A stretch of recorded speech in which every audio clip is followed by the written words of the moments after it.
காஞ்சிபுரம் மாவட்ட தமிழக வெற்றிக் கழகம் கட்சி சார்பில் காஞ்சிபுரம் வடக்கு ஒன்றிய செயலாளர் முசரபாக்கம் வெற்றிவேல் ஏற்பாட்டின் பேரில் காஞ்சிபுரம் வெள்ளைக்கேட் பகுதியில் மாபெரும் இரத்த தான முகாம் நடைபெற்றது.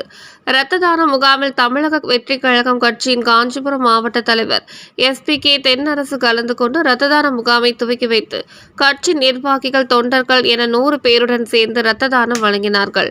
காஞ்சிபுரம் மாவட்ட அரசு தலைமை மருத்துவமனை இரத்த தான வங்கி மருத்துவர் தாமரை நங்கை தலைமையில் செவிலியர்கள், ஆய்வக நுட்பனர்கள், மருத்துவ பணியாளர்கள் வந்திருந்து சோதனை மேற்கொண்டு தகுதி வாய்ந்த நபர்களிடம் இருந்து இரத்த தானம் பெற்று பாராட்டு சான்றிதழ்களை வழங்கி தானமாக பெற்ற இரத்தத்தை பத்திரப்படுத்தி எடுத்துச் சென்றனர்.